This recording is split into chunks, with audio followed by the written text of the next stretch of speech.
You again. You got an update on Miles and Jalen? They're going to warm up, and then after they warm up, we'll know. Way in the back here. What's the key to getting over and getting past the emotions of last night, a hard-fought game, and you got a game right away this day? What's the key? And that's why you establish a routine right from the beginning of the year. So every game, they all count the same. You take a look at it after you play the game, and you try to learn from it, why you either have won or why you've lost, make your corrections, get ready for the next game. So stick with your routine. Discipline is very important in this league. So there's a quick turnaround, and that's our challenge. And when the ball goes up, just be ready to play. I'd like to actually follow up on that. Go ahead, Sam. Thank you. It's going to be hard to maintain a routine, I would think. Tonight, there'll be a 25, 30-minute halftime, which is pretty unusual, and also involving a lot of the people, players you know. Are you going to watch any of it? Are you going to stay? It's a very good question, Sam. And that's why you always begin with the end in mind. And so,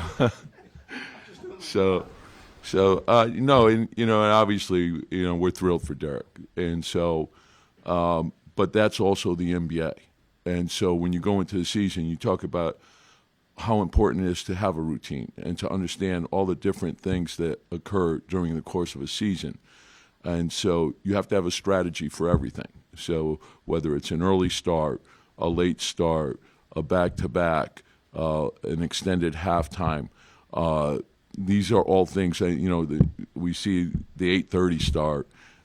These are things that happen in our league. And so I think being ready to play is a huge part of it. And then don't get sidetracked with, the other stuff. And, I think in terms of the Derrick stuff, he's probably the most beloved player in the league by everybody. So, we're thrilled that he's being honored and grateful to Jerry and Michael for recognizing him the way they have, and for all his teammates to come back and celebrate him, the city, the fans, but also the entire NBA.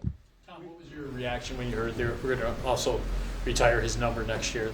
Just, great.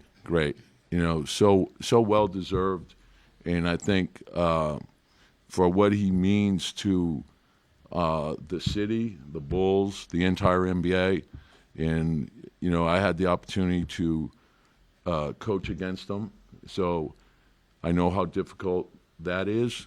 And then I had the good fortune to coach him, and so you see and looking in the eyes of the opponent when they had to guard him, you could see the fear and the respect, and then his ability to play his best when his best was needed. So big games, playoff games, games that are mean, he went to a different level, and he did it against the best. And very authentic, did it his own way, unrelenting, never gave in. I always say, the true measure of a man is how he handles adversity, and nobody did it better.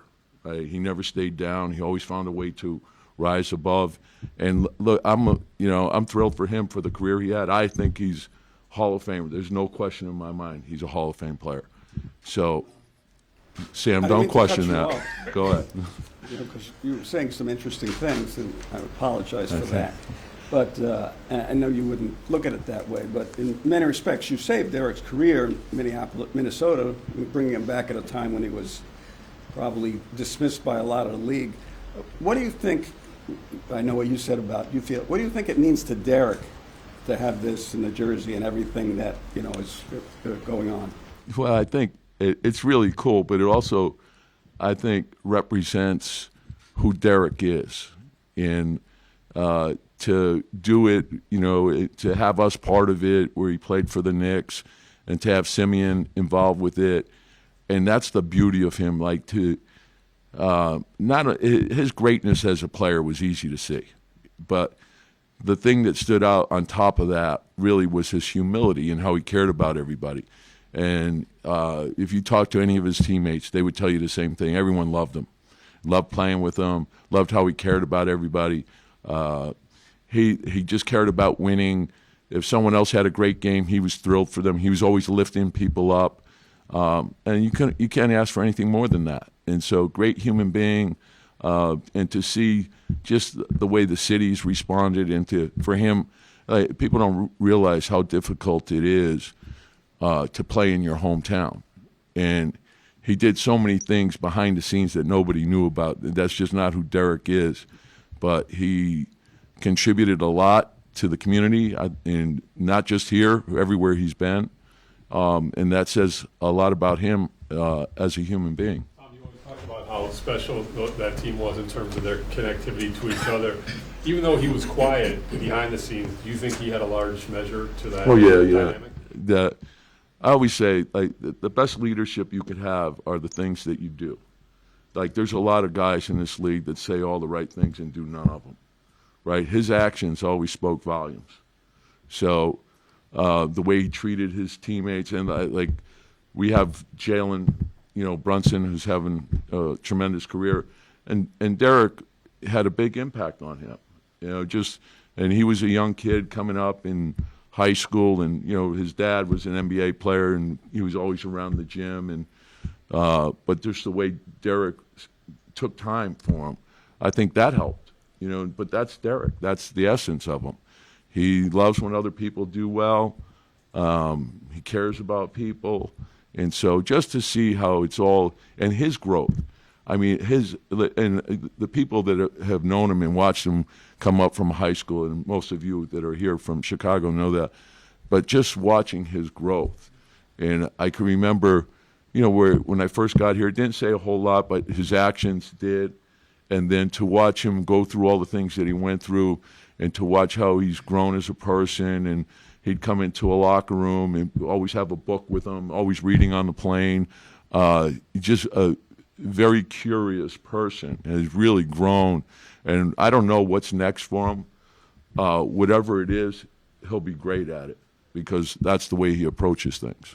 What's it like for you to see him at peace now? And you know what I mean? And see, after everything it's been through, someone who's been through so much with him. And I think, you always, when someone does well, and to go through, to navigate all the things he had to go through, with MVP, 22, injuries, whatever it is. And I know that when I picked him up in Minnesota, if you looked at his playoff performance, and he came in, at the end of the season, and I think as soon as he came, immediate impact on everyone who was there, and played great in the playoffs that year. And same thing in New York. My first year there, we picked him up late in the season. I think we went 16-4 at the end of the season, and he was great in the playoffs there. That's just who he is. But to see, like how he's being received and appreciated by everyone, it says a lot about him. And so we're thrilled. I'm thrilled. Couldn't happen to a better person. And I'm glad that it's happening the way it is here. I think it says a lot about Jerry and Michael.